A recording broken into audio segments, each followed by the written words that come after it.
Welcome to Indiana Sports Beat Radio, brought to you by the Hard Truth Distilling Company in Brown County, Indiana.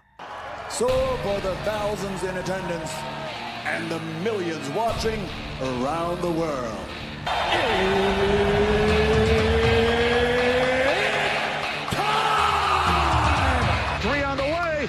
Oh! It went in! It went in! And Indiana wins the ball game! Know your role and shut your mouth, you jabroni! Float game for the win! Ayler's gone. Come on, touchdown, Indy! Woo! IU! America! They got a football team now! It's pretty simple. I win. Google me. You know that I'm the cream of the crop! Now, from the Hard Truth Studios, here's Jim Coyle.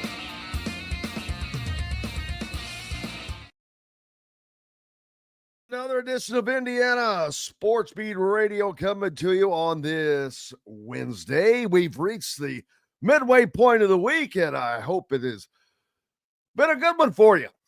Kind of a lull right now, which we'll gladly take, as Indiana basketball off until Friday, Indiana football off until a week from Friday, as round one of the college football playoffs will begin. Looking greatly forward to that, and looking forward to another day of having you guys along with us. Dylan Sinn will join us today, Kyle Neddenriep, and Rick Bozich. Dylan Sinn from the Fort Wayne Journal-Gazette. Looking forward to talking to him again, as well as he has been covering Notre Dame and Indiana all season, as those two will clash in round one of the college football playoffs. Notice that the Football Writers Association has named 9 finalists for the Eddie Robinson Coach of the Year award. Curt Cignetti, one of those 9. Also, Marcus Freeman, the coach of Notre Dame. But as I was looking down through the list of coaches that were lucky enough to receive that honor so far of just being a finalist, I couldn't see anybody that I'm like, yeah, I don't see anyone that has done a better job than Curt Cignetti. I know that the only one that will even give him a run would be Dan Lanning. But as I look at it, what Dan Lanning has done, well, it's not what Dan Lanning has done, it's what Curt Cignetti has done is just far superior, because he had so much further to go to bring Indiana back to being the program they are now, to get Indiana to where they are. And that's in the realm of an Oregon. So to go from the bottom to there, yeah, that pretty much cinches it for me. So I just cannot imagine him not winning that award. Now, the thing is, there are multiple Coach of the Year awards, and they're going to go to different people. It rarely does one person win all of them. It's a way of mixing it up a little bit. There are various reasons, but I just can't. There's no way that I can see that anyone has done a better job, has had more success from where you were. I mean, we're talking growth, man. In this season of college football, Oregon was expected to be good. Indiana was expected to be the second worst team in the Big Ten Conference. So that tells you a lot. And why I not just my thoughts on that, but Dan Lanning has done a hell of a job. No, let's see, where did I see? Gritty says $1,000 still for a ticket next Friday. Those are not going to go down until you get closer to game time or kickoff. You know, if you're there, you're going to find a ticket. People will have tickets to sell. And once that pigskin gets kicked off, well, that value starts to plummet. And they're not going to sit there and hold on to those things. But yeah, they're asking for the moon right now. No doubt, because they can ask for whatever they want. They can wish in one hand and dump peanuts in the other one and see which one fills up first. So there's that. Appreciate everybody being along for the ride today, no matter where and how you're listening, whether it's on 97.7 ESPN, The Ref, always the right call, down on with our friends down on the river in Evansville in the southwest part of the state, up in the region, covering Chicago and Hammond, WJOB, 1230 AM, 104.7 FM, the voice of the region. And Fort Wayne's only sports station, 1380 The Fan. Just keep it locked here, right? All day long. No reason to change where you're going. Jason says that leading a program that has more losses than any other college D1 to 12-team playoff should win him every Coach of the Year award. I agree, Jason. There's no doubt. I mean, if you're going by what the parameters are, there's no doubt that there's no one that checks more boxes for winning that award this year than Kurt Signetti. We'll see how that goes. Sugar Bowl sold out, Brian says. What resale tickets there are for Georgia fans are sucking up. And all the people that said the 12-team playoff was just going to ruin the game. It's just going to ruin college football. Yeah, it's been such a terrible season, hasn't it? No, it's been incredible. The best college football season of all time. And we're not done. We're just now hitting what could be the best part of the year. I mean, we're ready for playoffs. Don't talk about it. Playoffs? You kidding me? Playoffs? I just hope we can win a game. Playoffs? Anytime we can hear from Jim Mora. But yes, the college football playoffs are here, and we get to talk about it. And Notre Dame will continue, or Indiana will continue, and that means another game. That will be fun. Once you move past this semifinal or this quarterfinals, whatever first round you call it, to the next level, then you move on to the bowl games, Sugar Bowl, Rose Bowl, etc. Oregon will await their opponent in the Rose Bowl. Indiana would go to the Sugar Bowl, I believe, if I remember correctly. Feel free to let me know. Yes, Andrew, I agree. The best college football season ever. I've said it over and over. This season has been awesome, without question. Bill Belichick, is he going to be the new head coach at North Carolina? And as crazy as that sounds,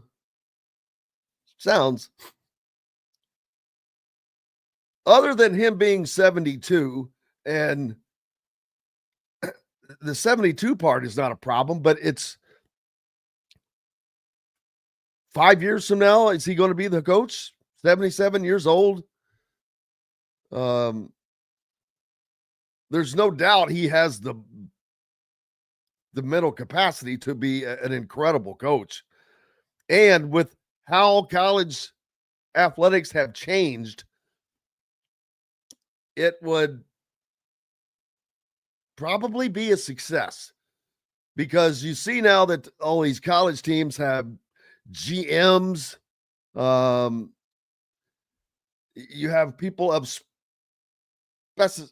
specific natures of their positions where they are just trolling the portal coaches, portal recruiters. It's there's just so much now that has changed. I think that you could actually be in football, especially, not so much basketball. These are two different entities. Oh,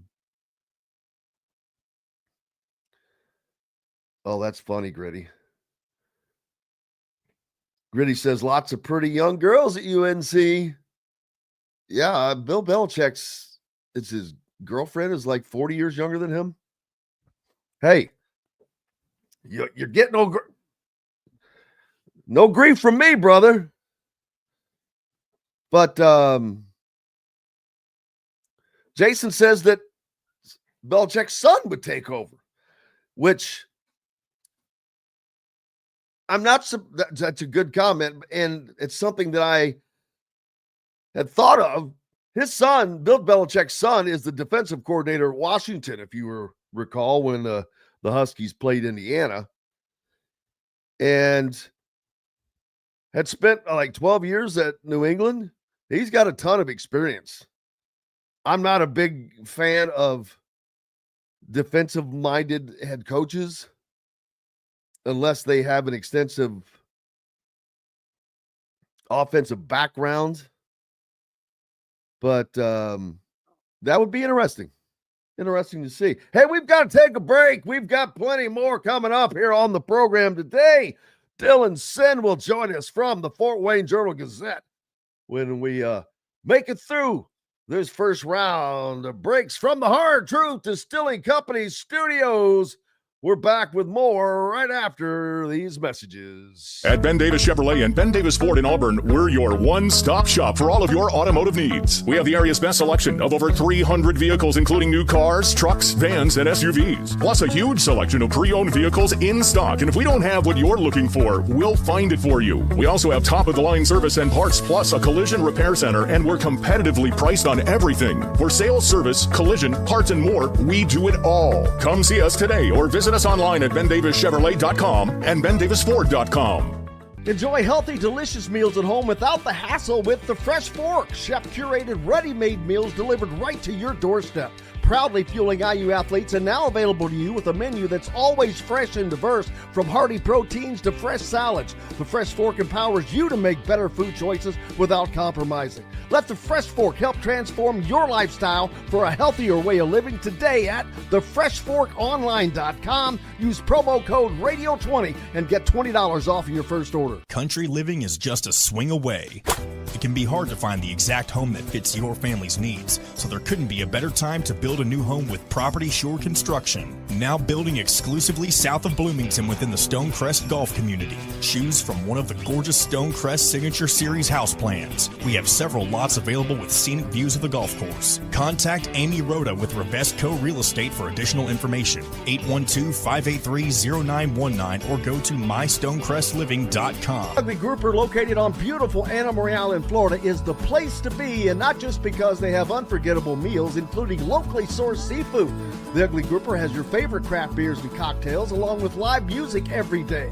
The Ugly Grouper is family-friendly, able to host private parties, and has the biggest grouper you've ever seen. The Ugly Grouper is the place to be on Anna Maria Island, Florida. Tell them Indiana Sports Beat sent you. Go to theuglygrouper.com for more information. Located on 325 acres in beautiful Brown County, Indiana, Hard Truth Distilling Company is the biggest and the best craft distillery around. While Hard Truth is already known for producing internationally awarded whiskeys and spirits like Hard Truth's sour mash bourbons, sweet mash, and hard road ryes, as well as their cinnamon vodka and the always popular toasted coconut rum. Hard Truth Distillery offers so much more. With a full-service restaurant, ATV, and distillery tours, as well as live music, you can spend an entire day at Hard Truth Distillery while making your entire family or group happy. And that's the Hard Truth. Hard Truth products are available across Indiana, as well as many other states. So no matter where you shop, if they don't carry your favorite Hard Truth product, tell them you want the truth, the Hard Truth. Hard Truth Distilling Company encourages you to enjoy all of their products responsibly and to never drink and drive. Welcome back, Indiana Sports Beat Radio here on this Wednesday. Glad to have you along for today's program. Indiana football in the college football playoffs, and just being able to say that is kind of incredible. Now, we wouldn't have it without the portal, wouldn't have it without Kurt Cignetti, wouldn't have it without the 12-team playoff expansion. All those things have been great for the game. They've certainly been great for Indiana, without question. And we will like to see that continue, as it's been fun. There is nothing more fun than a successful college football program at a school. It's everything is just bigger. It's just bigger. The stadium's bigger. The crowds bigger. The noise bigger. The festivities bigger. The feeling, the buzz bigger.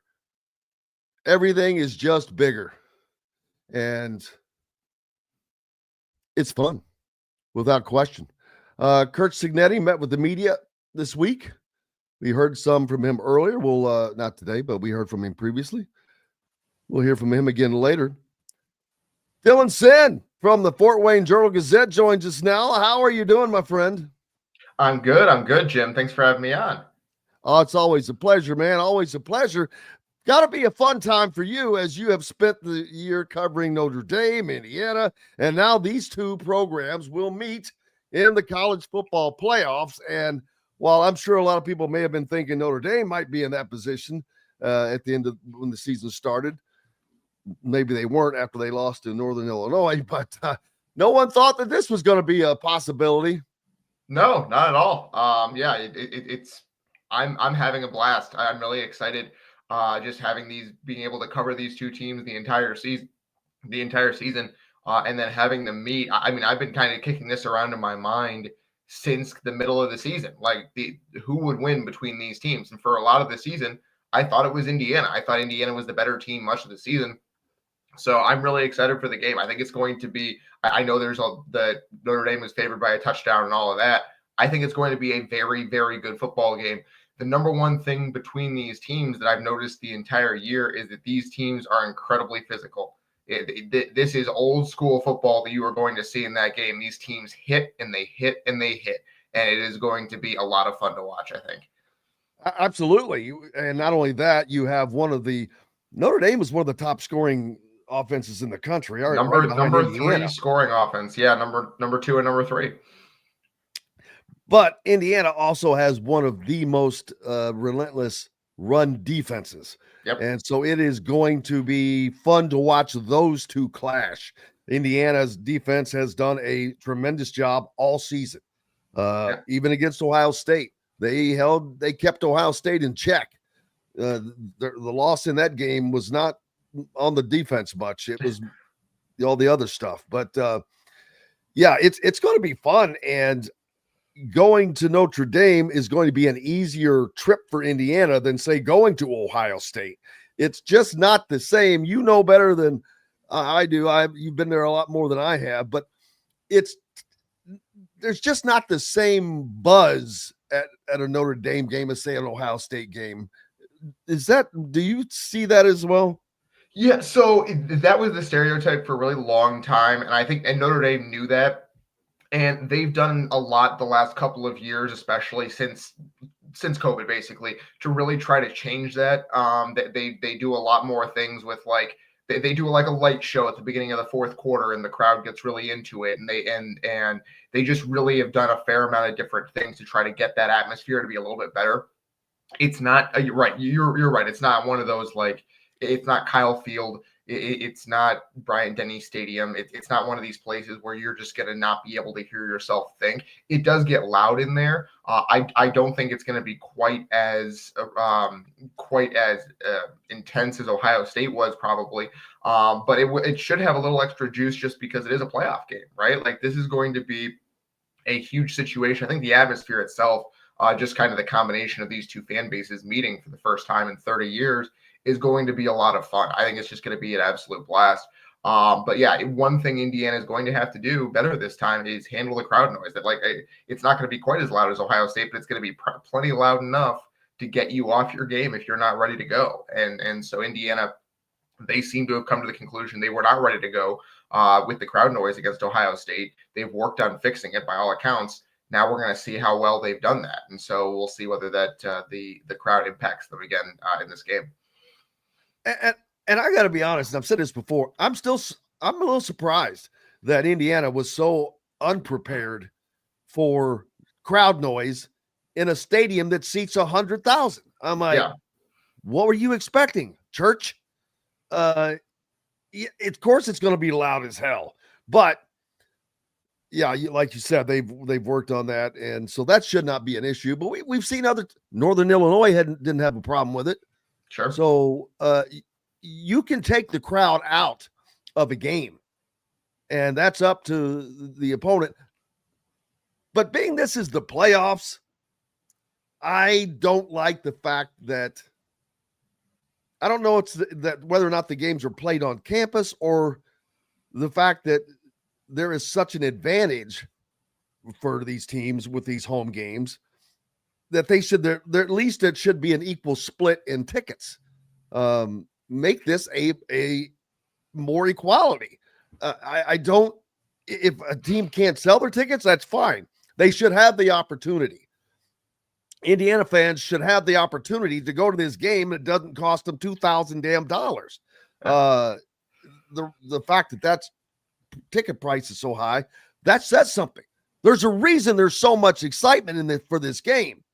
This game should be happening already, to be honest with you. It'll happen in 5 years from now.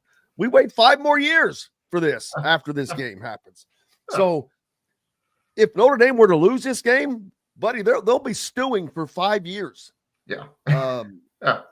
As a matter of fact, Indiana, if I'm correct, I don't think Indiana has won in South Bend since 98. 1950, I believe. Or no, sorry. Since 1898. That's right. Yeah. I didn't say the 18 part. I just said 98, letting that bake for a minute. 1898.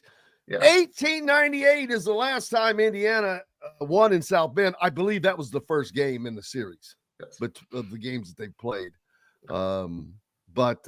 Yeah, I was at the last game in 1991. Trent Green, the quarterback for the Hoosiers. They ended up losing that game like 44-27, I think, but it was a closer game than that. But this should be I'm really expecting a good game between these two. Like you said, I think that they're evenly matched. I think Indiana has a slightly better overall defense and a better overall offense because they're more of a balanced attack. While they have a solid running game, they have a really good multi-dimensional passing game. Notre Dame went up against that with USC, not just in their last game, and they gave up points, but they were able to win that game by putting up enough of their own points. Yeah. And so here's what I will say is that Notre Dame's defense, I believe, is one of the best in the country. I think it's right up there. Indiana's, I believe, is as well. They're both in that elite tier of among the top 5 defenses in the country. I think what I will say about Notre Dame specifically is that in that game against USC, they were missing their All-American defensive tackle, Howard Cross. He will be back for this game. I do think that having him back makes it a little bit more difficult because IU is going to need to protect Curtis Rourke in order to be able to get some of those downfield throws off that USC did. And I think if Curtis Rourke is able to be protected, if they can give him some time, they are going to be able to win on the outside. I think those IU receivers can win on the outside against Notre Dame's corners, who are a true sophomore and a true freshman. Remember, they're missing their All-American corner, Benjamin Morrison. He's out for the season with an injury. So if Indiana can give Curtis Rourke some time, they're going to be able to throw the ball. Now, the question is, can they give him some time? Because they certainly weren't able to do it against Ohio State. They weren't able to do it in the second half against Michigan. And Notre Dame's defensive front is just as good as either of those two. With Riley Mills and Howard Cross, those guys get upfield and pressure the passer on most plays. They're really, really good in the trenches. So can Indiana's interior defensive line, Mike Kadick and the boys, can they protect Curtis Rourke? I think that's going to be really the key to this game, because if they can, you're going to be able to throw the ball a little bit. If you're Indiana, you're going to see the Hoosiers score some points. Jason pointing out, no alcohol allowed in the game at Notre Dame. That's going to be different for, well, not really, because it's mostly Notre Dame fans. Kevin Brockway said part of earning home field advantage is you get to set the ticket allotment. Well, that's crap. That's my whole point. Okay, bro, we need to have you on here talking about this as well. But Another thing is Notre Dame did not earn home field advantage. They didn't earn jack squat, in my opinion. What the hell did they do? They lost to Northern Illinois at home and beat a bunch of average teams. Who did they beat? That is, Army and Navy are not great teams. Neither of them. They're good for what they normally are, but they're not in this realm of football that we're talking about. So Notre Dame is in the playoffs only in name. If their name was not Notre Dame, they're not in these playoffs, I don't think. I don't know. Not in the conference. They're not in the conference. I don't know if that's true because basically their resume is very similar to Indiana's, where what they did was they went 11-1 and they beat a bunch of decent teams, but they kicked the crap out of them, right? Like they won games big, and they beat a couple of teams that are better than the teams on Indiana's resume. They beat Texas A&M, they beat Louisville, they beat Army. Like those are all teams that are probably better than the best win that Indiana has, which is Michigan, right? Like all three of those teams are 8-4 or better. And so I think on the whole, Notre Dame is their resume is similar to Indiana, maybe just a couple of ticks better, right? These teams are number 1 and number 2 in the country in point differential. Indiana's number 1, Notre Dame is number 2. And so I do think it's very similar. Now the question is, can you do it in the playoffs, right? And I think that Notre Dame has done a very good. I've actually been really impressed with what Notre Dame was able to do because you're right, they did lose to Northern Illinois, and you can quibble. My contention all year has been that their quarterback was hurt in that game, and they probably should have benched him. They never said it publicly, but that has been my contention the whole year. I'm not really breaking any news here. That's just I believe that's what was going on because they didn't run their so much of their offense is based around the quarterback run game, and they didn't run the quarterback the entire second half. So that's been my contention. But what I do think is that they needed to be perfect after that. They knew they needed to be perfect after that. They knew they needed to win 10 games in a row in order to make the playoff. And they went out there and they showed up every single week and they won. And usually they won big. They did not mess around. The only game that was really even particularly close was against Louisville, a good Louisville team that went 8-4 that beat Clemson by 2 touchdowns. And they won every game big. They messed around a little bit against USC. Obviously, Howard Cross being hurt, like I said, was a problem. But other than that, they're really, really good too. They probably they deserve to be right around where Indiana is. I think it's similar estimation to these teams. I think is probably fair. Notre Dame just probably a smidge more talented, but again, should be a dang good game. Yeah, at the end of the day, it doesn't matter what anybody, including myself, thinks. It's here and it's now. So we'll see. I just, especially when you have a team like these that are so equally matched, I'd rather see them on a neutral field. I'd rather see this equality play out. Who is truly the best? And giving someone a huge advantage like that, that skews it to me. And I'm like, if we've come this far, we're in the playoffs. But I guess right now there's no way to do it without having to rent, quote unquote, rent another stadium. Lucas Oil would have been a perfect spot for this game. I don't know how many seats would have ultimately been sold. It would have certainly driven down the freaking cost of the ticket. For fans, it would have been better for fans all the way around. It would be much more accessible. It would be much more economical. And that would have been a cool thing to see. Indiana, Notre Dame, in Lucas Oil Stadium. Hey, Notre Dame, but having a game at Notre Dame Stadium in the playoffs is also going to be pretty cool. I understand the ticket prices are the ticket prices. It's going to be cool for Notre Dame. Well, hey, like that. So here's because what we wanted to do with this playoff was we wanted to make sure that you could have a 12-team playoff without totally cheapening the regular season, right? And so the reason they did like basically 3 tiers of teams. You have the teams that get a bye, you have the teams that get a home game, you have the teams that make it but go on the road. And so they wanted to like make real incentive for having a higher seed in this thing. They didn't want 1 through 12 to be basically the same. And so I do think that they're like that's why you see the seeds 5 through 8 getting home games is because they wanted to have an incentive for getting a seed 5 through 8 rather than 9 through 12. They wanted to have a difference there.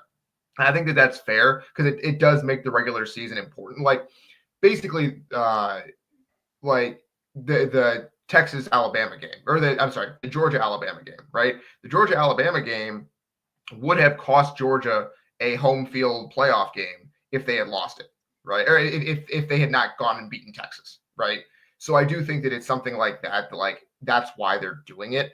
I understand that it's frustrating for IU fans, but it's also something for IU to shoot for next year or the year after, right? Is we want a home game in Bloomington. We want Memorial Stadium lit up all red, and that's something to shoot for.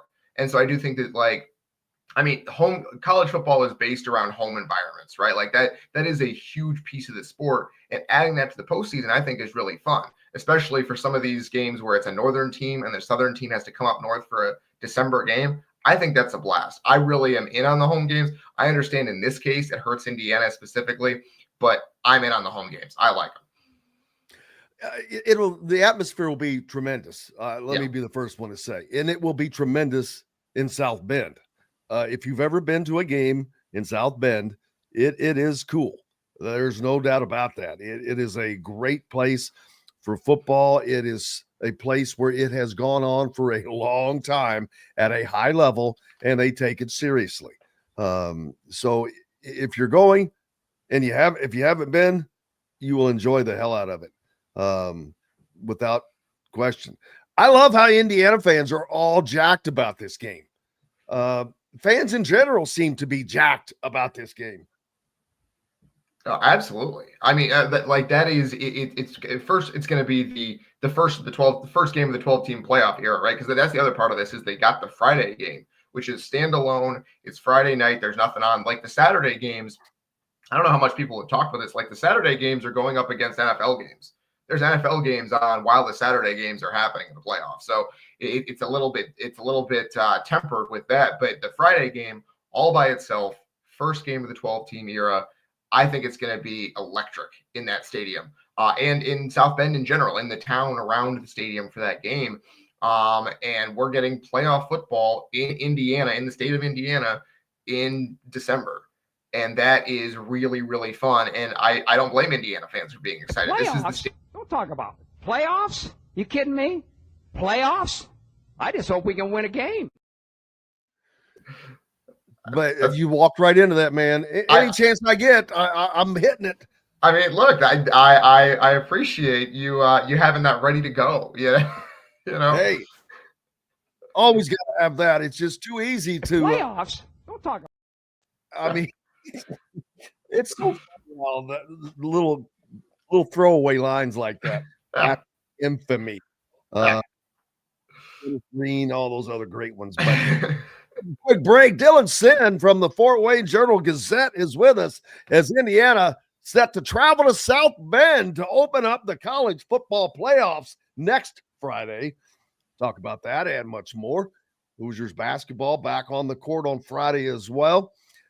Back with more Indiana Sports Beat Radio from the Hard Truth Distilling Company studios right after these messages. Located on 325 acres in beautiful Brown County, Indiana, Hard Truth Distilling Company is the biggest and the best craft distillery around. While Hard Truth is already known for producing internationally awarded whiskeys and spirits like Hard Truth's sour mash bourbons, sweet mash, and hard road rye, as well as their cinnamon vodka and the always popular toasted coconut rum. Hard Truth Distillery offers so much more. With a full-service restaurant, ATV, and distillery tours, as well as live music, you can spend an entire day at Hard Truth Distillery while making your entire family or group happy. And that's the Hard Truth. Hard Truth products are available across Indiana, as well as many other states. So no matter where you shop, if they don't carry your favorite Hard Truth product, tell them you want the truth, the Hard Truth. Hard Truth Distilling Company encourages you to enjoy all of their products responsibly and to never drink and drive. When it comes to apparel and promotions, Freethink has you covered, literally, whether it's 24 or 200 shirts for sports leagues, businesses, or groups. Freethink Apparel and Promotions can also create your very own merchandising store. Freethink Apparel and Promotions did it for Indiana Sports Beat Radio, and they can do it for you. Whether it's screen printing, embroidery, digital printing, promotional products, vehicle wraps, or anything else under the promotional line. See what Freethink Apparel and Promotions can do for you at freethinkapparel.com. Know a team or group needing a fundraiser? Boost Fundraising raises more money faster and offers the most unique and user-friendly online fundraiser in the nation. Your team receives personalized fundraising pages for each team member. Free team-branded promo gifts shipped to each donor. Boost Fundraising does it all. Sports teams, marching bands, charity causes, and community groups. Go to boostfundraising.com and be sure to enter the promo code COYLE, that's C-O-Y-L-E, to receive a discounted fundraiser. If you're looking for a home in the Indianapolis area, you need Cheryl Sizemore from RE/MAX Advanced Realty. Cheryl Sizemore has over 2 decades of experience, and that could be the difference in getting the home you want in today's tough housing market. Reach out to Cheryl Sizemore from RE/MAX Realty at cheryl@indyhomepros.com or 317-701-0838. 317-701-0838. Let Cheryl Sizemore help you find the home you want today. At Ben Davis Chevrolet and Ben Davis Ford in Auburn, we're your one-stop shop for all of your automotive needs. We have the area's best selection of over 300 vehicles, including new cars, trucks, vans, and SUVs. Plus a huge selection of pre-owned vehicles in stock. And if we don't have what you're looking for, we'll find it for you. We also have top-of-the-line service and parts, plus a collision repair center, and we're competitively priced on everything. For sales, service, collision, parts, and more, we do it all. Come see us today or visit us online at bendavischevrolet.com and bendavisford.com. Welcome back to Indiana Sports Beat Radio here on this Wednesday.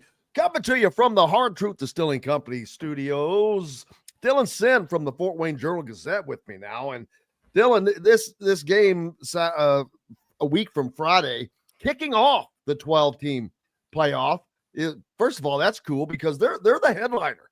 They're like some people could say they're the opening act, but not really. They're going to be the big star on the stage, man. This is going to be all eyes on this game. No, they're day one of the festival, and when everyone's all excited to be there, and everyone else is day two, where it's like, we're a little tired from yesterday. That's what's happening here. So no, everyone is very excited.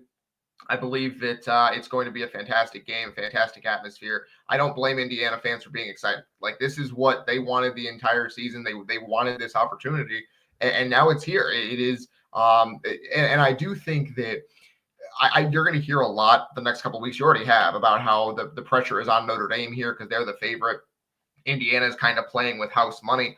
I don't think that that's really the case. I think that Indiana, there is some pressure on Indiana too, because you want to, first of all, you want to play well and prove that you belong, obviously. But also you want to, like, if you win this game, if you can go out there and beat this team on this stage at that stadium, it really just opens up a ton of, like Chris Nettie said, that winning opens up a lot of doors. This win in particular would open up a ton of doors, and it would be the kind of statement that most teams don't never get to make, right? It is a statement that we are here and we are around and we are going to be around. And I do think that, so there's a little bit of pressure on Indiana to not only play well, but to win this game. Like, if you lose, okay, too bad. Like, you had a fantastic season, but it still would be, there is some more we could have done here, because I do think this is a winnable game. I'm not saying that they are the better team, but I am saying that this is a winnable game, that the teams are closely matched enough that you can't just say, oh, happy to be here, hope we don't lose by 4 touchdowns. No, go out and win the game. Go out and win it. And I do think it's going to be a good game, and Indiana has a shot. Tony V was a Fort Wayne Journal-Gazette paper boy. Just hearing that word paper boy, oh, man, that takes you back. They don't have those anymore, do they? Not particularly. No, we have people who deliver the papers by car, and we have a lot of our papers delivered by the mail, like the actual postal service. But not really. No one's Dude, walking down the street with a bike. Seeing, I was never a paper boy. That's the one thing I did. Everything else in the world when I was a kid, I cut grass, snow, whatever you could make happen, but I never had to carry that big old bag full of papers. If you're old enough to remember that, people, the big old sling satchel bag full of newspapers that they would have to go home, roll up, roll them up, put them in their bag, and then go out so they can throw them at your door. No, I never did that either, but and we don't really have that at the Journal Gazette anymore. But it is kind of a product of a bygone era. But a salute to our paper boy from Fort Wayne. Really appreciate your service back in the day. Jason asking a serious question for him: what makes more money, a bowl game or an at-large bid? I guess by bowl game you're referring to the second round of the college football playoffs, which. More money how? Because these games are all on television, so that's not going to change things. If you're selling out all the seats, that's not going to change anything. So I don't know how either makes more money because they're both full and they're both on the same TV. I think he might be talking about like a non-playoff bowl game would be my guess. Like, would you rather, like, in terms of financial, would you rather be in the playoff or would you rather be playing in the Citrus Bowl? Right.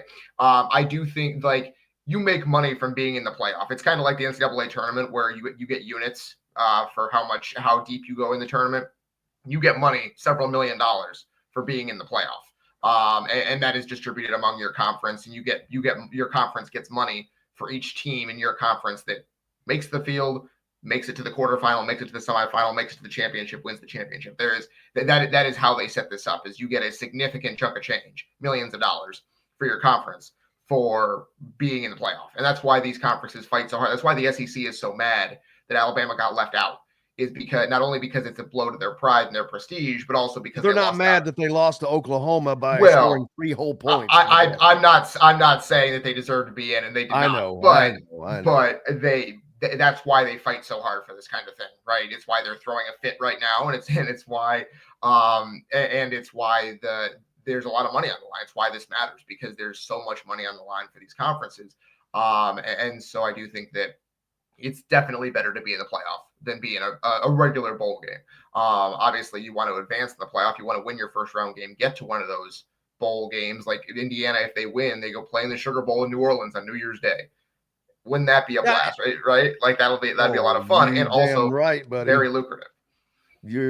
But the Big Ten, as you mentioned, one of the conferences that equally splits bowl money and things like that. It goes into a pool, but if you advance further in the playoffs, I think the schools get a bigger chunk of that than, say, if it was just a normal bowl game. Sure. Yeah. I mean, and that probably makes a lot of sense, right? Like, I mean, the conference gets some of it. Obviously, like you said, they split it a little bit, but yeah, it makes sense. Like you're the one winning games. Go out and earn yourself some money, right? Absolutely, and that's the money is great. Obviously, schools want to, because they have so many different avenues that money is going out now with NIL. And having to completely change their business model. You know, they have to come up with $20 million to pay athletes beginning next year. Yeah. $20 million just to pay. And that's the minimum. That's not your NIL fund. Right. That's just the $20 million that you start with. Everything else you do is on top of that. But I did see Indiana is in like the top 20 for football in NIL now. I'm sorry. Did I just say what I thought I said? Yeah. Indiana is in the top 20 for football in NIL money. Yeah. What the hell? What's going on? The wide world of sports is happening? Indiana has become a football school. Now, I do think that they're right up there next to Penn State in those rankings, which I thought was very interesting. Like, that is just seeing those two teams for football specifically right next to each other is pretty wild. It's really fun to see. And now we should caveat, those rankings are not official. There's a lot of this is not public.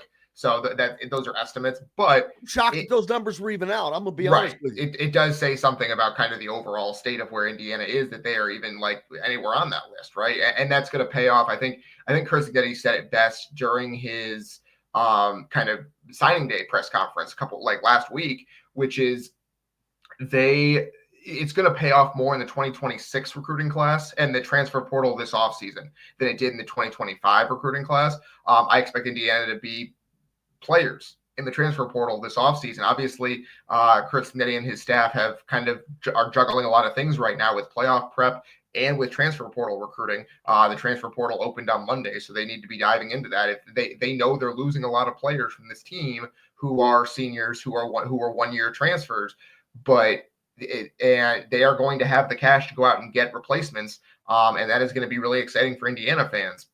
I think it's kind of a new era for Indiana football, and that to me is the reason to believe that Cignetti can be successful here long term, and this was not just a kind of flash in the pan. I know there are a lot of people across the country that think, oh, this was a 1 year thing. He brought his guys from James Madison. Let's see him do it with Indiana guys. I think they're going to win. I'm not saying they're going to go 11-1. I'm not saying they're going to make the playoff every year. I think this can be a 7, 8, 9 win program on a pretty darn regular basis with kind of a ceiling of this year, right? And Chris Nettie would probably tell me that I shouldn't put any self-imposed limitations on them. But I do think that is success. Like, people are going to say, well, if Indiana goes 7-5 or 8-4 next year, people are going to say, oh, failure, blah, blah, blah. No. Do you remember where Indiana was before he got here? Oh, Indiana crashing back to earth. No, you're going to hear that and you shouldn't listen to it. So my 2 cents as we gear up for next season already while the playoff is still happening. Are names like Alabama. You just go down the line of all these teams that are facing a reality check. And Indiana fans will also come to the realization that they're going to have to face the reality check that you are speaking of right now, because it is not always going to be 10-0, 11-1. That's just not realistic. The schedule will change with 18 teams. Some years you're going to get it. Some years you're going to be the ball. Some years you're going to be the bat. And Indiana has paid their dues as far as being the ball from living in the Big Ten East for all those years when they played routinely a top 5 schedule year in, year out. And it was damn near impossible to kind of break free and get your feet on the ground. And this is kind of what I see this year as. The schedule was a little lighter. They had all this fresh, new invigoration, and it gave them the opportunity to do what they did. If they had a top 5 schedule this year, I'm not saying they wouldn't have been successful. They would have been probably not this successful, but it wouldn't have given them what this season has given this program, and the confidence, the knowledge that, hey, we can play with these guys. We can recruit with these guys. We can get NIL money like they are. I don't think that happens though if you're getting beat down every other week. Yeah, that's why I think there can be some optimism around Purdue as well. Like Purdue played an Indiana Big Ten East schedule this year. They played Notre Dame, they played Ohio State, they played Penn State, they played Indiana, they played Oregon, right? So they play a really tough schedule. Next year, their schedule is much lighter. They have a new coach coming in. They probably improve to 4, 5, 6 wins next year right away. And so you get hope that way, right? I think that's going to be the reality of the Big Ten schedule going forward, is that a lot of it is going to depend. And that's part of the reason that the 18-team conferences are not great for determining team value in general, is because the schedule is just going to vary so much from year to year. It's hard to determine progress, right? I think that's one of the reasons why Ryan Walters was let go, is because he didn't have a chance to build progress at Purdue because he went 4-8 in year one. I think they had a better team this year than they did in 2023, but the schedule was just wildly harder, and they weren't able to win any of those big games or even come really close. So I do think that you need to go out there, and when you have a schedule like Indiana had this year, you have to take advantage of it. You got to go win the games that you were supposed to win. Indiana did that this year. Like you can say, oh, a soft schedule. They went out there, won the dang games. It's not every year you're going to go number 1 point differential in the country against any schedule. So Indiana, darn impressive what they did this year, as we all know. And they're going to have a chance to kind of prove it again next year, but first prove it in the playoff against Notre Dame. And it's hard to really crack on Indiana's schedule. They had both teams that played in the national championship game last year. Next season, Brian commented, they'll play both teams that are in the Big Ten championship at a minimum. And how far Oregon and Penn State go in these playoffs will also count towards the team that they're playing next year. So they could be possibly playing teams that played in the national championship game back-to-back years. So it's like, what do you want Indiana to do? Stock those teams for them? Yeah. Construct their rosters? That's not on Indiana. The schedule's there. So it's just there's always going to be that kind of chatter back and forth because someone is always going to be on the wrong end. Yeah. It's never going to be great for everybody. There's always losers, and no one likes to lose. If you show me someone who likes to lose, I'll show you a loser.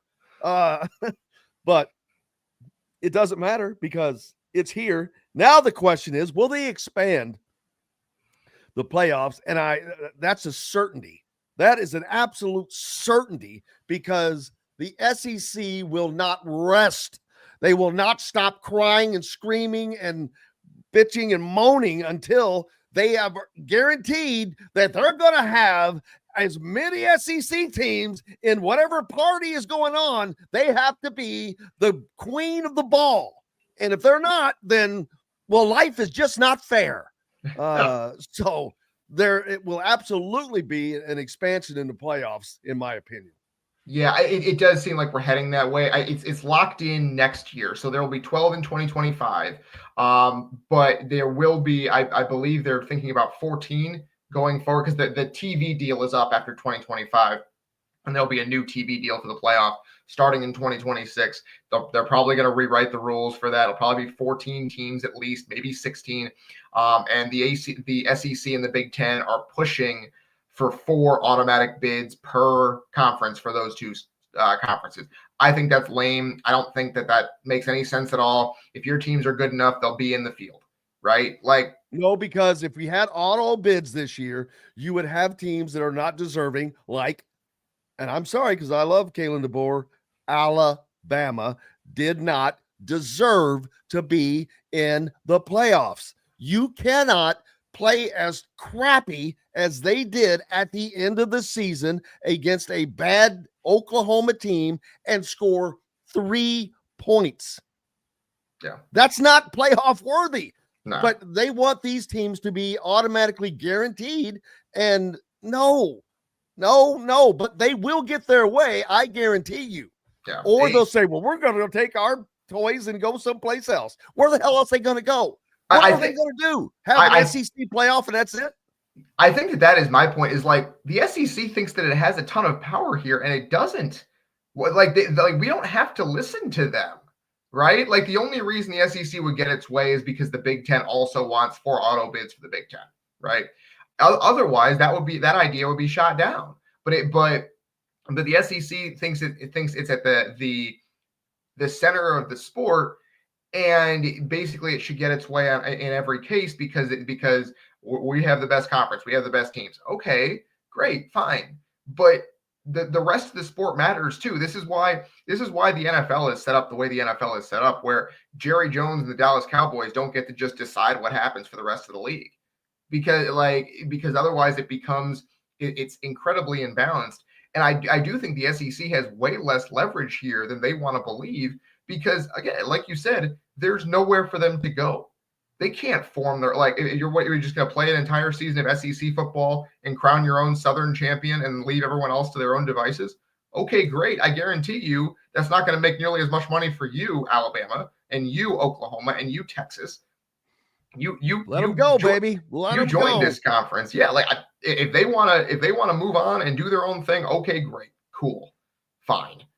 Why should the rest of us care? I think. And the SEC is we're the best football. You wouldn't get to see good football. There's plenty of good football everywhere else. Plenty of it. It's never been better. Dylan Sinn from the Fort Wayne Journal-Gazette. Can't thank you enough as always, brother. Absolutely, Jim. Thanks for having me on as always. Man, we'll look forward to seeing you. We'll see you again before the playoff game, but we'll see you up in South Bend in a few weeks as well, or a week and a half thereabouts. Appreciate you, man. All right.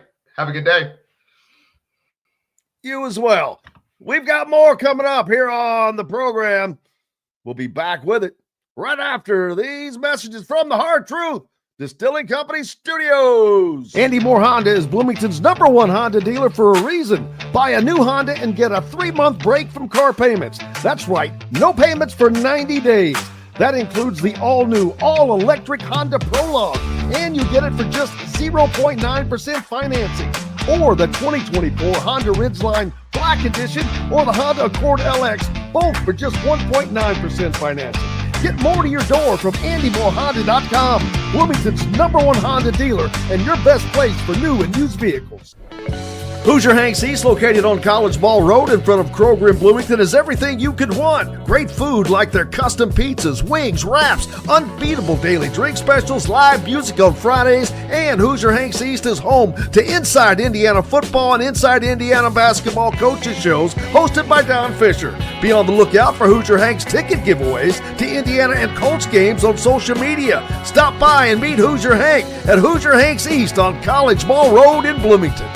Hungry for something a little different? Well, head to the Rusty Gator Fork and Ale in Bedford, where oceanic flavors meet southern charm with a Cajun flair, like their loaded voodoo fries, gator bites, or jambalaya, and so much more. The Rusty Gator also has live music each Friday and Saturday night with some of the best local and regional artists around. Visit the Rusty Gator Fork and Ale in Bedford and get your Cajun on. If you're looking for a home in the Indianapolis area, you need Cheryl Sizemore from RE/MAX Advanced Realty. Cheryl Sizemore has over 2 decades of experience, and that could be the difference in getting the home you want in today's tough housing market. Reach out to Cheryl Sizemore from RE/MAX Realty at Cheryl@IndyHomePros.com or 317-701-0838. 317-701-0838. Let Cheryl Sizemore help you find the home you want today.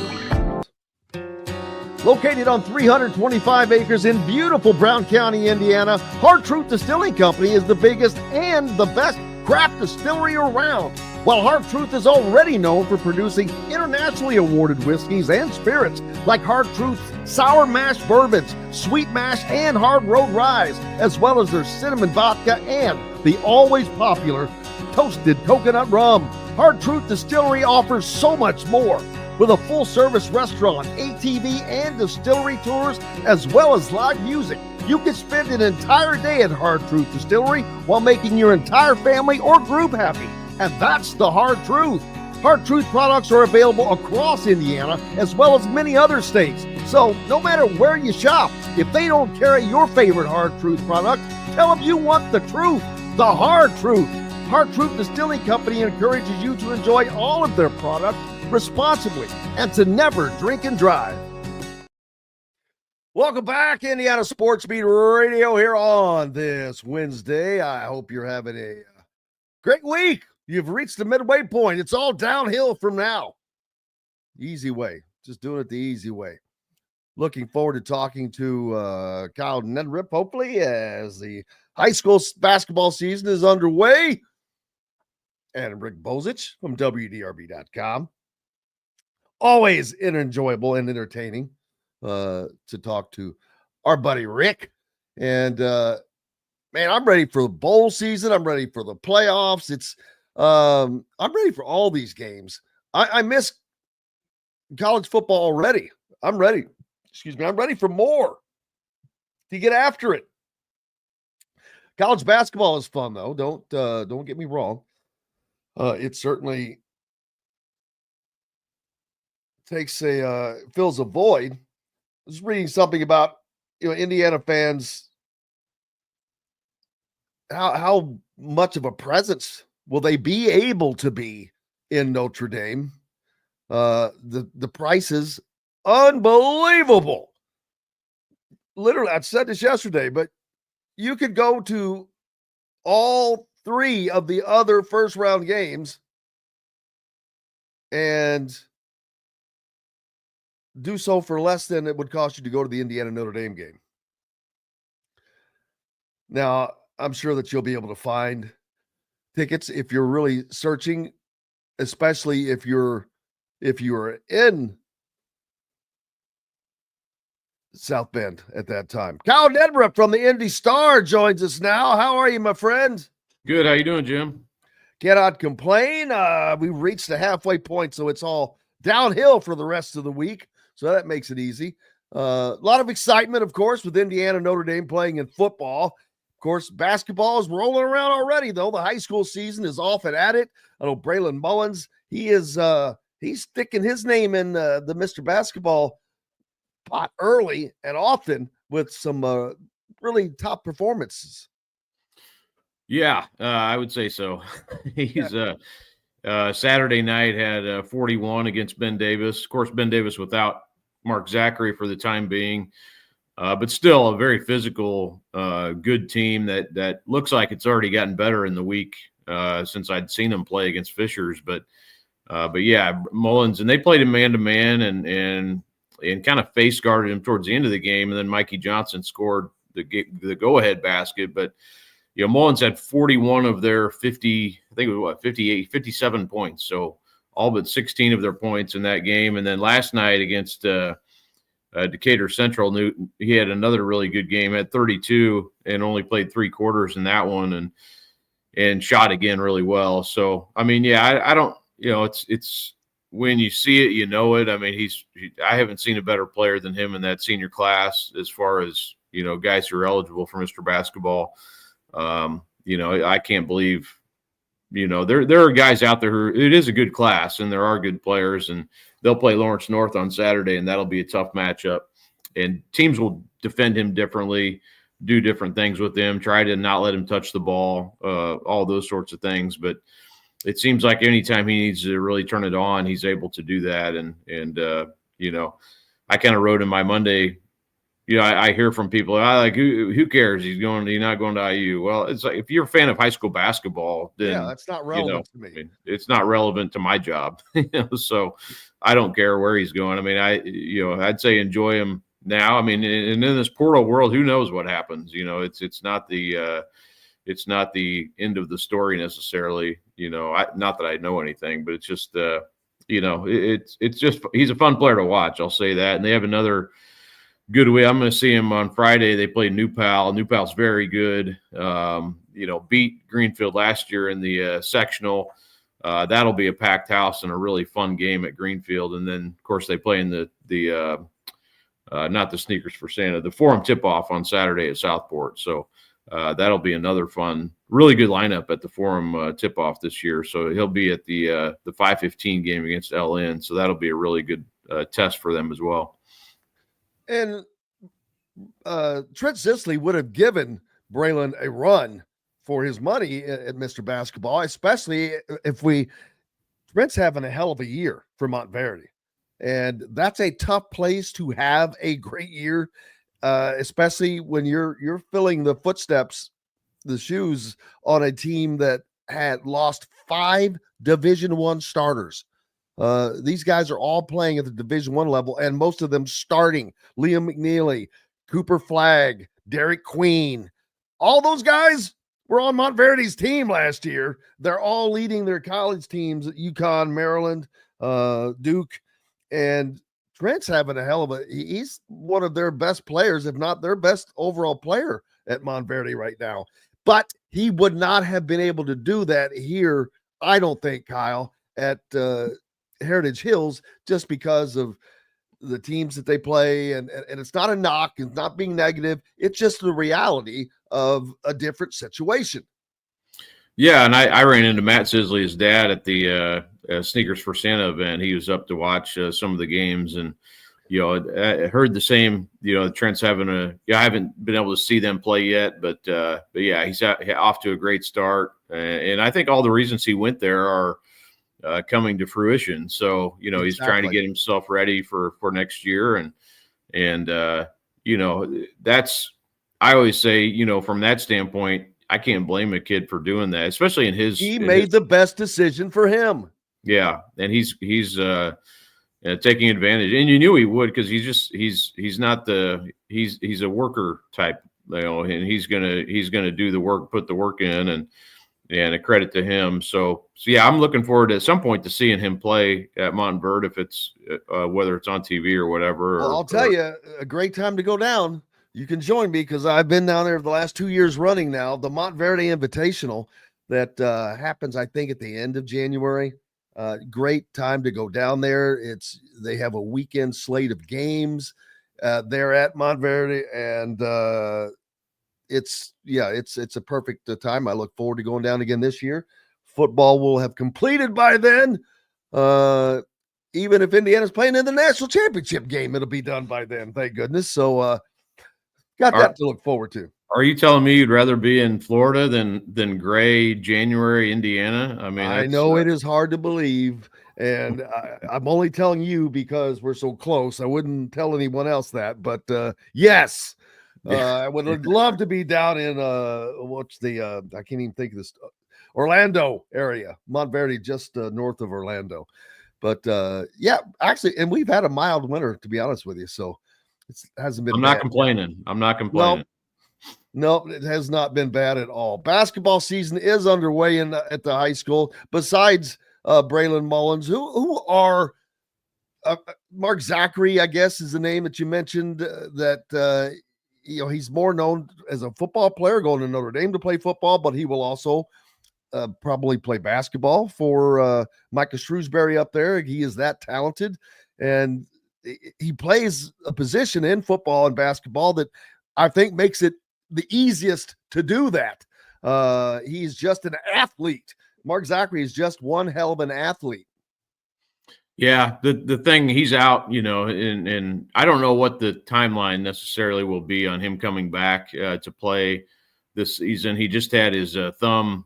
He was at the game actually on Saturday night, but had the operation on his thumb to repair that tendon that was injured during the football season. He finished out the football season, but had to get that repaired. So, there's some. He's not going to have any stats, at least for a while, and so I don't know what his, I mean, he's going to be fine in the long run and everything like that. I think for him, it's almost like if I was him, I'd be like, man, I got to get ready for Notre Dame and, all those sorts of things. But I know he wants to get back, and he's a competitor. But yeah, I don't know, it's Brady Kaler, if you're talking about, Mr. Basketball candidates, Brady Kaler, who is also going to Notre Dame, but he's probably not going to have the numbers overall that just because his team at Cathedral is very balanced, and he's probably not going to have those 40-point games. I mean, I think he's working his way to be that type of player, and he's shot blocker too, but he's more of a wing who can shoot threes and drive to the basket, and he's getting a lot better. He's a very good player. Xavier Robinson's maybe another name from Lawrence North to watch for. And honestly, Trey Singleton, when we went into the season or before he had his foot injury, I thought he might be kind of a sleeper because Jeff's going to be so good. But then, he's going to be a little bit behind the 8 ball coming back off the injury. And they lost to Pike on whatever day that was, Saturday, I believe. But I think he may be a guy to look for. But some of these other, it's just it's kind of playing itself out. If Mullins, keeps doing what he's doing, I just can't. You have to kind of be real about it. And it's like I don't know. It seems like an uphill climb for anybody to knock him out of that spot. So in my opinion, they would have to do more than what is really needed because he has such a head start. It's like the polls at the start of the season. If you're ranked number 1 to start the season, odds are it's a lot easier to stay in the top 5 than to get to the top 5 if you're not in the top 25. And like what was the kid at Jeffersonville? Trey Singleton. He could have a tremendous season. He's in the far southern part of the state. Not going to get the Central Indiana buzz that Mullins will get because he's right there in that part. They would probably need to win a state title, and it's already decided by then anyway. Maybe I can't remember what the timeline is, but it's going to take a lot. You're going to have to do more than the normal person to win that award, to take it away from someone who is the front runner, I think. Yeah, no, and I always try to be, you try to be fair and not try to persuade people, but I mean, when you see it, you kind of know, and you got to be real about it. And I think Trey Singleton is but like I said, that injury that he's coming back from, that already sets him back a little bit in the race, and also he's just not going to have the overall individual numbers either. But yeah, Jeffersonville does have, I will say, like, because they did so well up here in the Charlie Hughes, because they, did what they did at the end of last year against Lawrence North and against Ben Davis, they really had Ben Davis down in the last minute or so, and probably are still kicking themselves for not winning that game. So there is some, people I think up here are like, know how good they are. So there's not like people aren't like totally in the dark about Jeffersonville. Hopefully, that's not the case, but yeah, I just, when you look at everything, it's just hard not to think, at least as we sit here on December 11th, kind of where things stand. And I'm definitely always open to change on that idea too, but we'll see. And, there's other players out there too, we'll see, Julius Gizzy from New Pal on Friday, and he averaged 30 a game last year on a really good team. But so we'll see. I mean, there's other guys out there who I think are at least like Indiana All-Star potential, and and have maybe a chance to put their name in the hat. Absolutely. What's up next for you, sir? I'm working on our Central Indiana super team today for football, trying to get that done. Am I on it? Yeah. It seems I got so many names I'm going through. You might be by accident, but I have to ask always, what's the worst they can say is no, right? That's exactly. Covering some basketball. Got Lawrence North, Lawrence Central coming up. Got, like I said, Greenfield and New Pal on Friday. The Tip-Off Classic basically all day Saturday. So definitely doing that transition from football to basketball, getting our honor teams done, and then moving on into some basketball stuff. Crown Point, Jeffersonville, got them all covered today, man. Kyle Neddenriep from the Indy Star. Make sure you're giving him a follow and keeping up with all things high school sports in this state of Indiana. Appreciate you, sir. All right, Jim. Thank you. You betcha. We've got more coming up here on Indiana Sports Beat Radio from the Hard Truth Distilling Company studios. Rick Bozich will be joining us next. Back with all that and more right after these messages. Located on 325 acres in beautiful Brown County, Indiana, Hard Truth Distilling Company is the biggest and the best craft distillery around. While Hard Truth is already known for producing internationally awarded whiskeys and spirits like Hard Truth's sour mash bourbons, sweet mash, and hard road ryes, as well as their cinnamon vodka and the always popular toasted coconut rum. Hard Truth Distillery offers so much more. With a full-service restaurant, ATV, and distillery tours, as well as live music, you can spend an entire day at Hard Truth Distillery while making your entire family or group happy. And that's the Hard Truth. Hard Truth products are available across Indiana, as well as many other states. So no matter where you shop, if they don't carry your favorite Hard Truth product, tell them you want the truth, the Hard Truth. Hard Truth Distilling Company encourages you to enjoy all of their products responsibly and to never drink and drive. Country living is just a swing away. It can be hard to find the exact home that fits your family's needs, so there couldn't be a better time to build a new home with Property Shore Construction. Now building exclusively south of Bloomington within the Stonecrest Golf Community. Choose from one of the gorgeous Stonecrest Signature Series house plans. We have several lots available with scenic views of the golf course. Contact Amy Rhoda with Revesco Real Estate for additional information. 812-583-0919 or go to mystonecrestliving.com.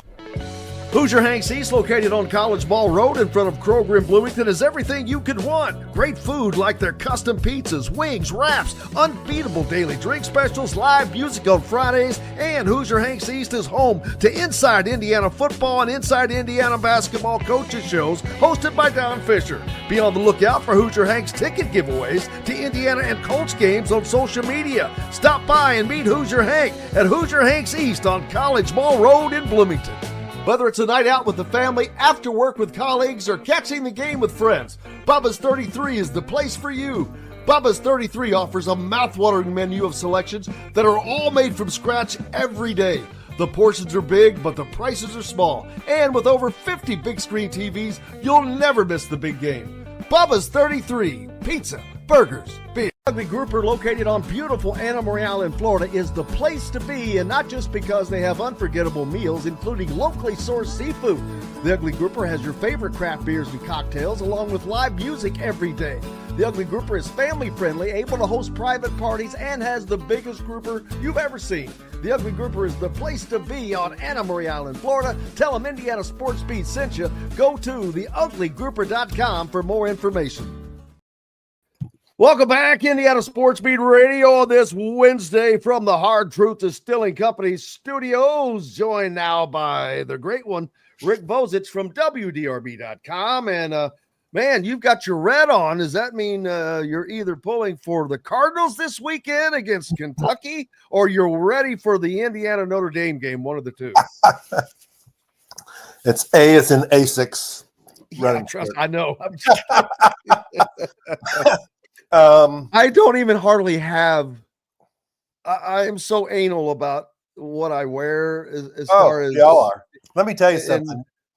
Our TV station jackets they give us for the winter are red, and it's uncomfortable wearing them to Lexington for events because you'll consistently get comments. It's like going into Compton and being a Blood or a Crip, man. It's a good way to put it. Yeah. Yeah, it is. So. And for people that don't understand what I'm saying is, when you work in the media and truly in the media, you are unbiased. You don't wear colors. You don't wear team apparel. I don't even hardly literally own anything that has, pro teams don't count. But yeah, it's when I'm going to a game, I think about two things. Don't wear the home team, and who are they playing? What are their colors? Those two things go into my head, and it sounds dumb, but maybe it is. But that's me. I'm dumb. But yeah. So that's your lesson for today, kids. Yeah, the UK U of L game is Saturday, and I'll wear probably a white shirt and a gray tie, or a white shirt and a purple tie, or green or something. So yeah, that's 5:15 on Saturday. And that game was, I don't know. It's probably still going to be a good game, but Kentucky is really kind of come on, man. They're playing well. They beat a very good Gonzaga team in Seattle. That shows growth right there. When you go not only on the road, but that far from home and playing in that environment, man, that's good news for Kentucky fans. Yeah, they got a nice squad. They did that actually with a couple guys injured too.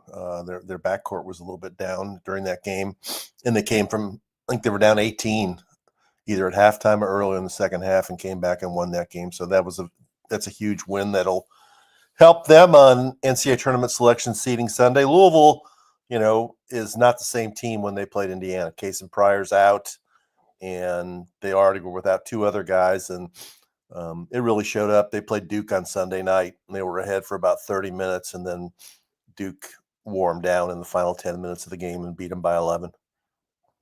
And, I look at like Kentucky's win over Gonzaga. Is that what someone would consider a quality non-conference win?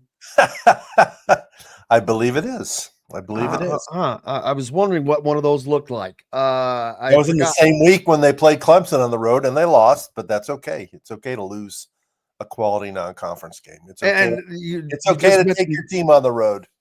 Yeah, and you just mentioned Louisville not being as good now because of the injuries that are starting to pile up. And if that were to go on for the season, Louisville would, their numbers would go down, which would mean that loss to Louisville would look worse and worse. Indiana is not going to have a quality win on their resume again, which, and I've talked about this for a couple of days, which means they have to do more in conference. This is the wrong year to need to do that. I think there are too many teams that are capable of biting you. Yeah, I mean, I was watching last night just because I'm always scanning games to see if Providence could get a non-conference, get a conference win on the road, but and they did in overtime. That game went back and forth, so that's the game. That's the team Indiana's going to have to pull for is Providence. Providence beat BYU, then they lost to Archie Miller, and then they came back and won their Big East opener last night at DePaul. So everybody in Indiana has to be a Providence fan the rest of the season, Jim. As long as it's not Rhode Island, man. Rhode Island finally got beat last night by Brown, an Ivy League school. It was their first loss. They're 9-1 or 10-1. I forget which one. They must have outsmarted them. Oh, man, the talk. I would think that Louisville has a unique relationship with Notre Dame, the city of Louisville. Paul Horning is from there, right. But there's more to it than that. What is it with Louisville and Notre Dame? There has just always been it's something you could feel. It's just always there, and I don't know if is it just because of Paul Horning. There's a big Catholic community there. Is that it? What is it?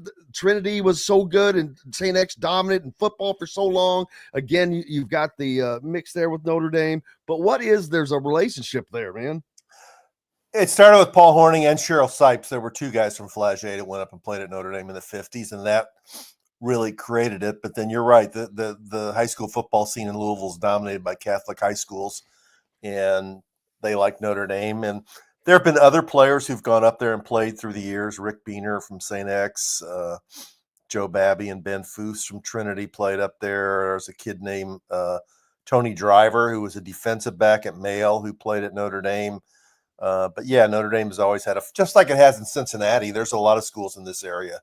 When you have a strong Catholic population and strong Catholic football, Notre Dame, that was built in the 50s and 60s, really, and it's maintained itself through generations of families. And now it's, it's also a part of the fabric here because Louisville and Notre Dame have played as members in basketball in the Big East and now the ACC for 10 or 15 years in some really epic games. And Louisville has played Notre Dame now, I think, 4 times, twice here and twice, maybe 5 times, 3 times in South Bend and twice here. So that's reintroduced Notre Dame into the local dialogue. But yeah, Notre Dame is definitely a team that has a following in Louisville. And they're a team.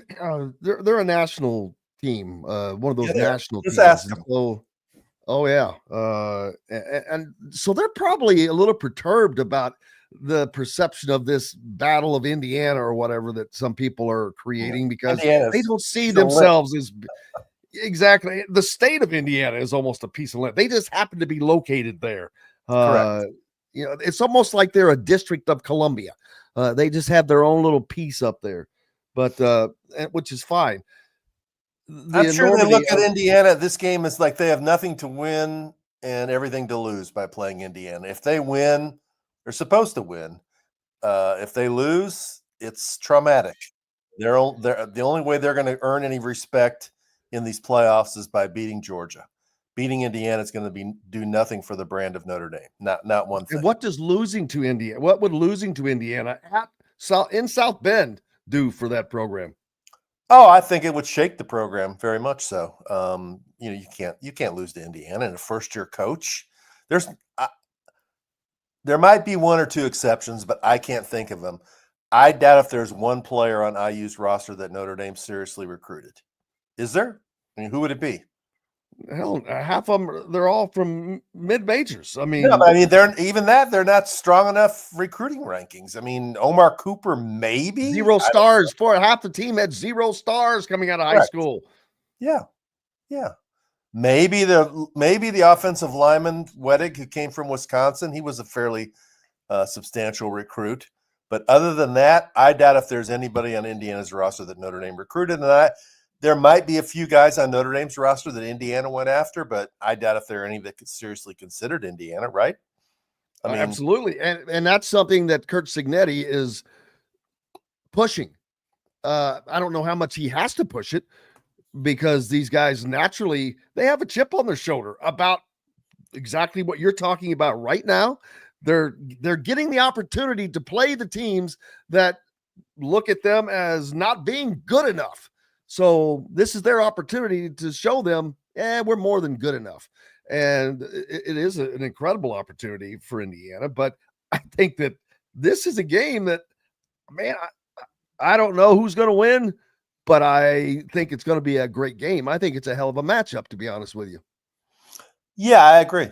And I'm looking right now at Notre Dame's recruits that they just signed last week. There's one kid from Ben Davis, Mark Zachary, is that his name? I doubt if he really considered IU very closely. There's a kid named Cameron. That's the kid. He's a basketball player. Yeah, he'll end up playing basketball for Micah Shrewsbury at Notre Dame, but he's a cornerback. He played with Trent Sisley and Braylon Mullins and all those guys in the AAU ball. Hell of a basketball player. He's hurt right now. But yeah, he's a cornerback that I don't think that anybody else had a chance at.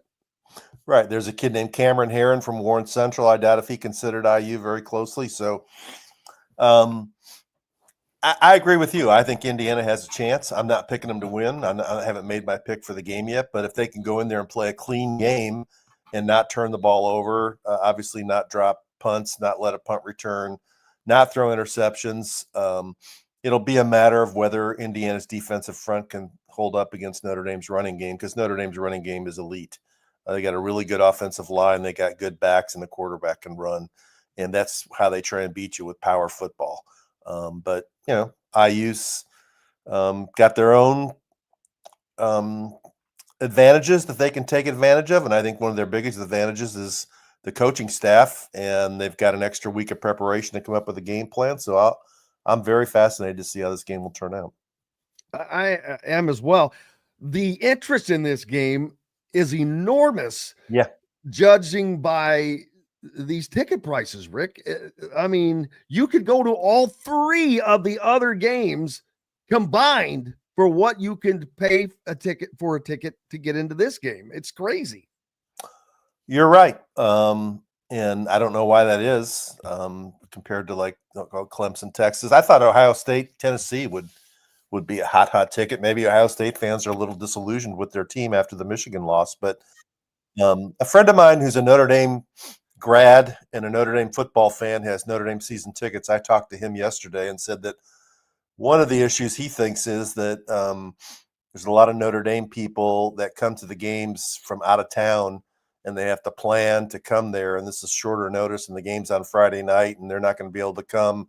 So they've decided to sell their tickets and make money to pay for, the tickets that they've had all year or for next year or whatever. And he thinks there'll be a lot of IU fans in the stadium. Not at $2,000 a pop, there won't be. Yeah, you got to be patient. If they're able to pay $2,000, they're not going to sit outside. You got to be patient and wait closer to kickoff. You'll be able to get in for much less than that. That's what I've said. Or if you're there on site, anybody that has tickets in their hands that they're selling, well, that value becomes moot once that pigskin gets kicked off.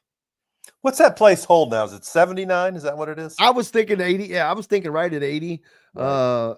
I was there, and were you at the game in 91? Yes, I was. I was there as well. Right, I was there. Me and Rick Van Hoos went up when I was at wow. Okay, wow, man, that's how old. Yeah, a long time ago. Trent Green, a quarterback, a 3-score game. But I remember it being closer than that. Yeah, I did as far as the game itself. But it was. I cannot believe how in the world has Indiana and Notre Dame gone this long? Was it 33 years without playing? I think mostly you said it at the beginning. It's nothing to gain and everything to lose by playing Indiana, because right. If you ever were to lose to Indiana before now, boy, you want to talk about a black eye. Yeah, and I'm sure that IU really first of all, I don't think Notre Dame would be interested in coming to Bloomington. So if you're going to play them, it's all going to be in Notre Dame. Now that has changed. Haven't they committed to a series that's going to start like in 2030? Well, I think it's a home and home deal, but I don't know Right. that it's more than 2 years. Right. No, it's not more than 2 years. I don't. Is it Notre Dame in Bloomington or is it Notre Dame in Indianapolis? I don't remember. But I anyway, would say I think it's Bloomington and South Bend. okay. But it's 77,000, almost 78 is what it holds. I just think that Notre Dame, they schedule their Armies and Navies and Wake Forests and Virginias and those teams, and then they try and fill in the rest of the blanks with more marquee games like USC, or this year was Texas A&M. In the past, they played Ohio State. Used to play Michigan, and Purdue has always been the one in-state team they have traditionally played. So if you're already playing Purdue, I don't think they felt like there was any incentive to play Indiana. Not much to gain from it. No, and this is, let's see, it came out yesterday, the 9 finalists for the Eddie Robinson Coach of the Year Award. Coach Kurt Cignetti is up for that. And I think Marcus Freeman is too. And as I was getting ready to say, as is Marcus Freeman, Notre Dame's coach. So an interesting deal there. But speaking of Coach of the Year, I don't see how anyone, I know Dan Lanning is the only person that would be considered in my mind to have a shot at it. But if you look at what Oregon was supposed to be good, how good? Well, I don't know, but they were supposed to be good. So they haven't, their stretch has not been that much. Indiana was supposed to be 17th in the Big Ten, and they're where they are. So I don't see how, if you're going by the layout of what the award is, Kurt Cignetti can't be beat. Wouldn't think so. I mean, I agree with you. Lanning will get some votes. The Boise State guy will get some votes. The Arizona State guy is going to get a bunch of votes because they've pretty much come from nowhere. But and David's right, there was renovations in 2014, expanded the stadium. Ruined it. It was only 59 before then. But Cignetti has to be the choice. Anybody that's paying attention, I mean, for him to turn around a team that won 9 games in the previous season and go 11-1 at a place that's never been 11-1 ever, and put him in the first college football playoff, I mean, it's a no-brainer in my opinion. Looking forward to I can't wait for this game. Plus the fact that this game is going to be center stage for college football. It's on Friday night. It is the only game. It is a unique matchup. You've got the big brother of Notre Dame that owns the world. They're like the SEC. They're you know what, I've always thought that they belonged in the Big Ten. In retrospect, I think they belong in the SEC because they whine just as much like the SEC does about being, well, but it says Notre Dame here. That's just like the SEC, but it says Alabama. I don't care that they only scored 3 points against Oklahoma. They're playoff worthy. Whatever. That's going to, when there is expansion, the worst thing that can happen, because everything has been so great. This expansion to 12 teams has been great. College football has been great.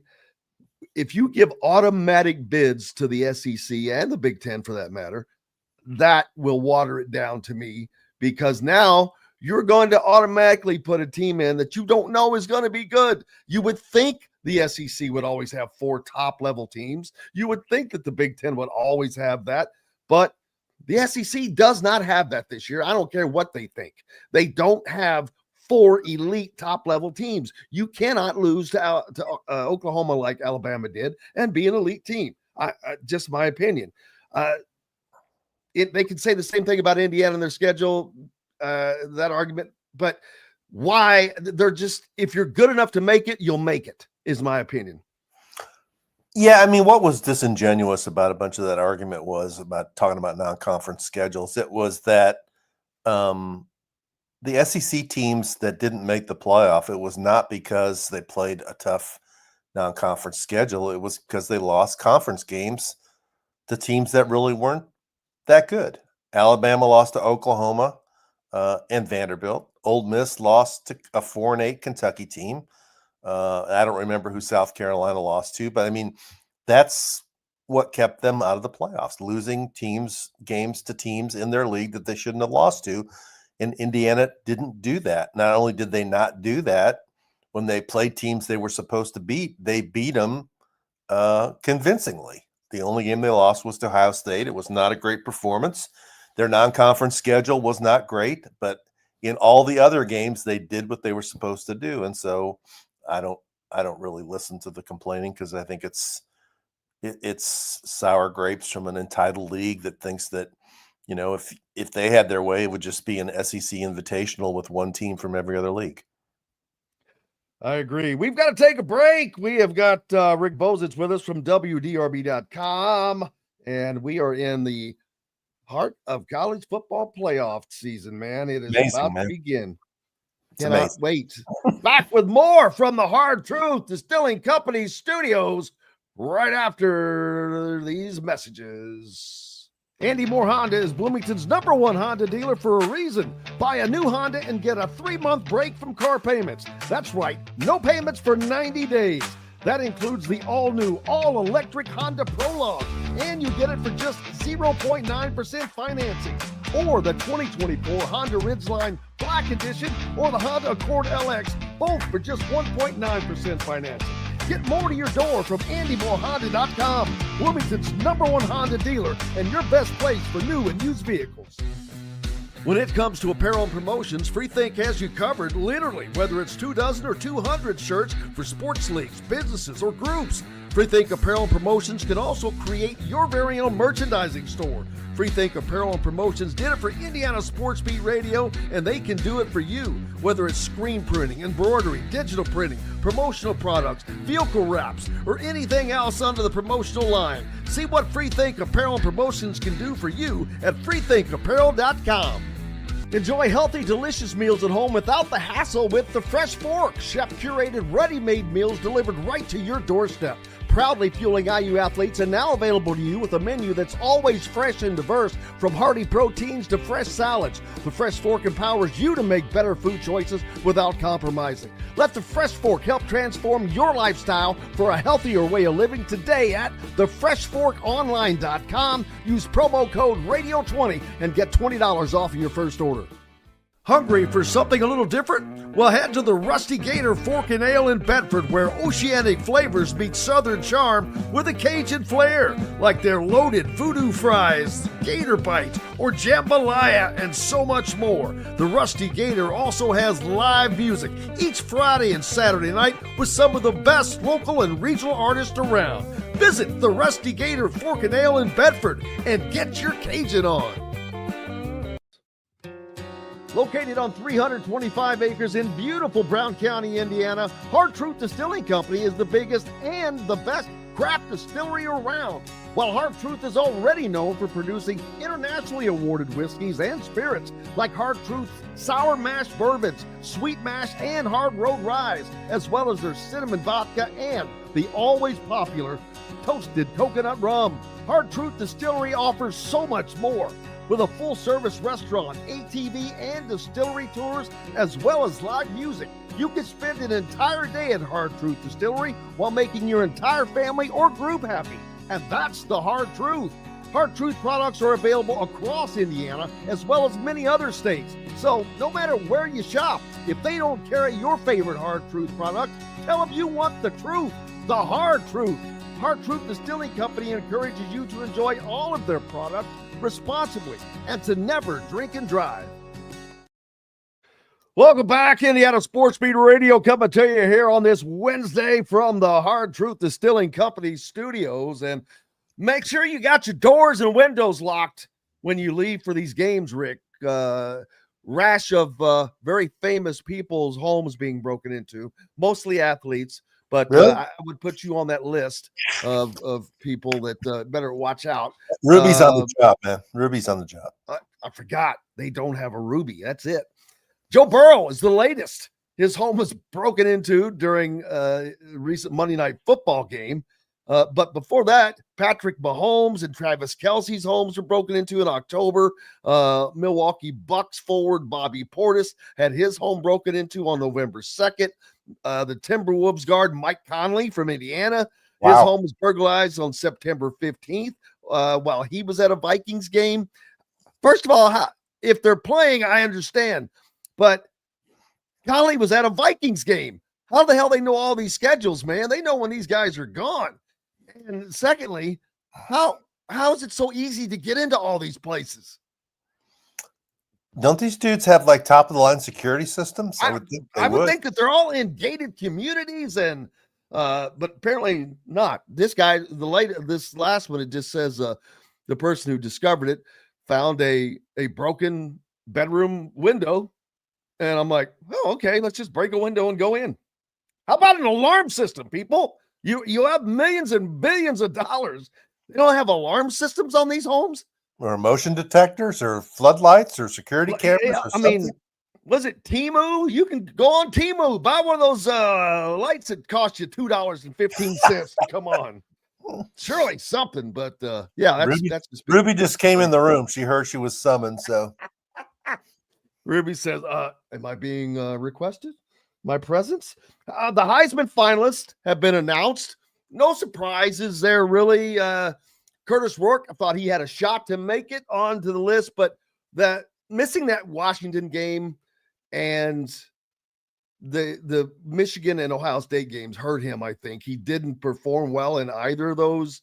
As far as statistically, he didn't perform badly. It wasn't his fault, to be honest with you. He wasn't kept clean, but I think that hurt him some. And again, it's Indiana, so it is what it is. He needed big games, really big games against Michigan and Ohio State to get in the race.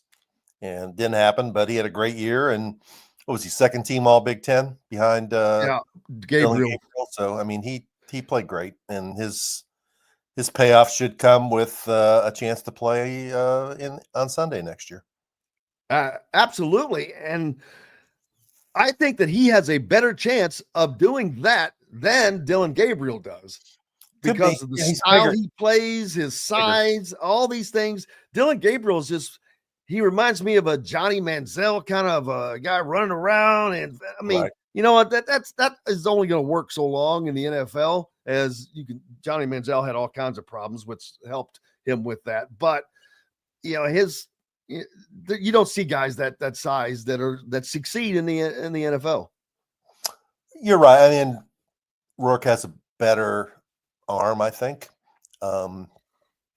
He seems got a to better be head. I mean, his mature mind is what to me separates him. He's really good at seeing the field and processing what he sees and getting into the right play. It seems to be.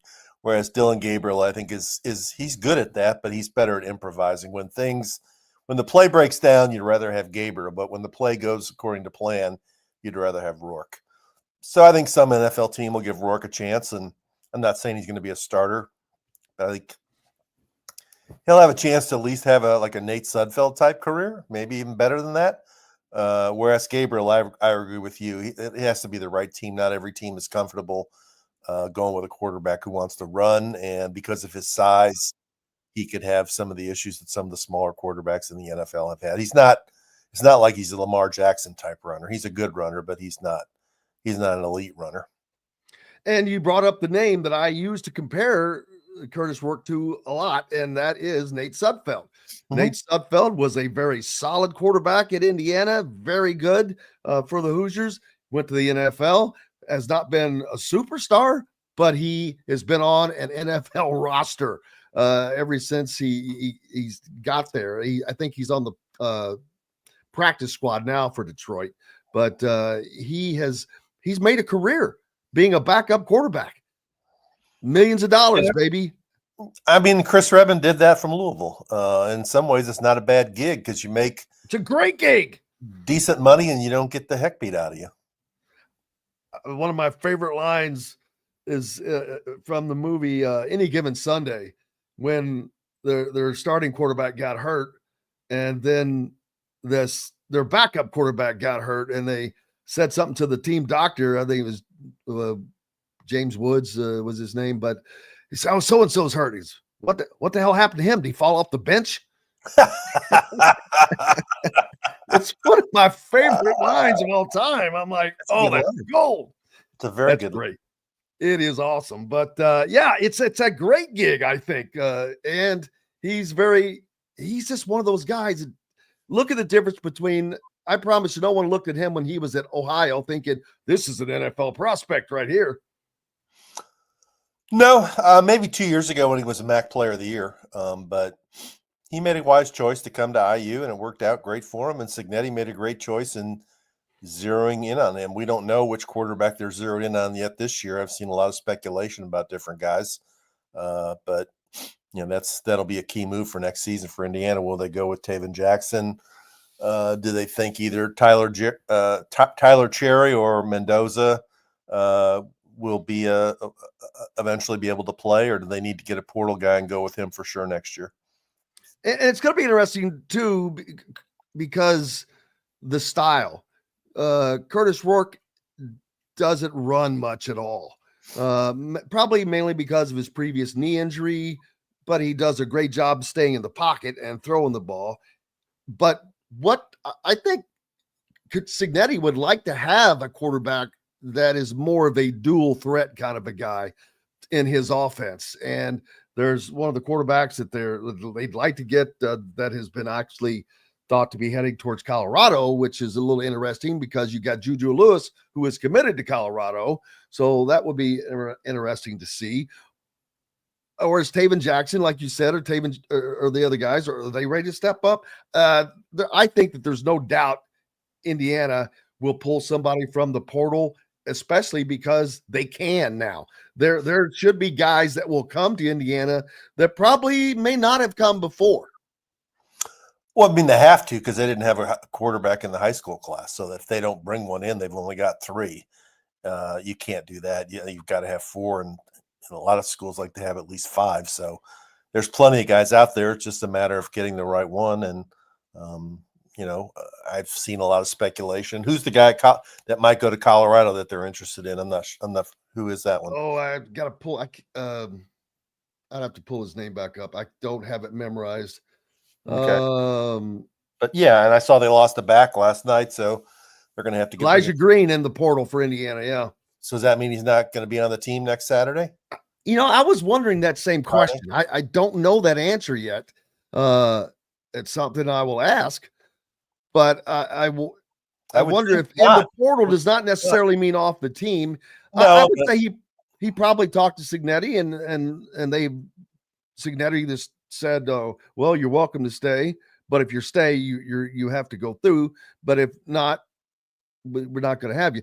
I don't know that it matters that much. They haven't used him enough to his liking. So he's been the 4th back, right?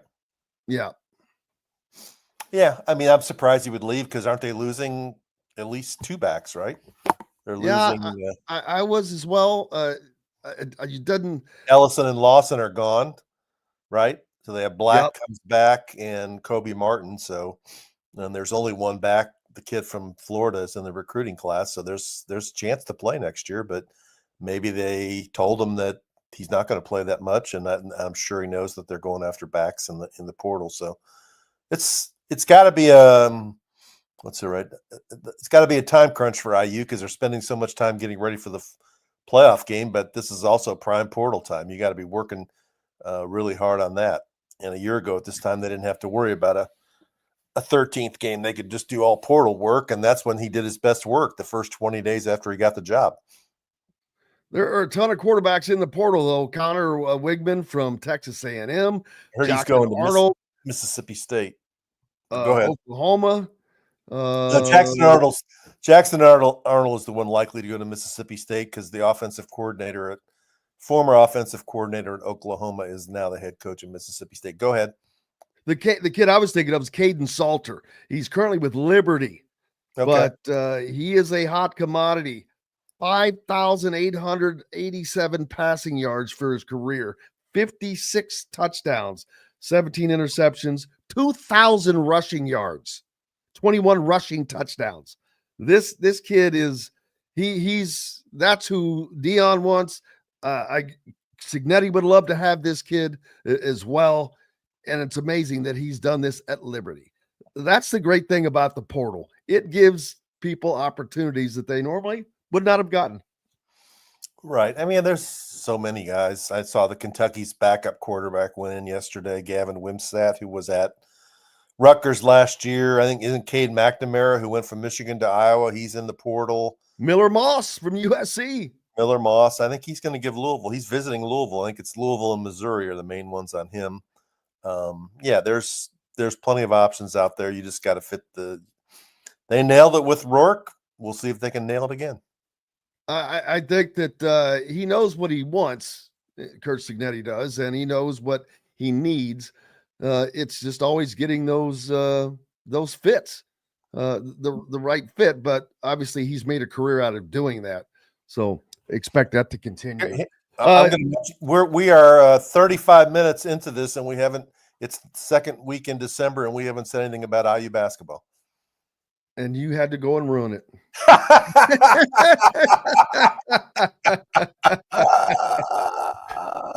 Ironically, I was thinking during the show earlier that I'm like, I wonder if I can go the entire show and not talk about Indiana basketball because of all the hype that's going. Not because of negativity, but just because there's so much fun stuff to talk about.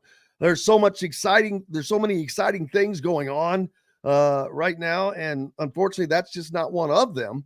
It's not horrible, not great. It's just kind of lukewarm.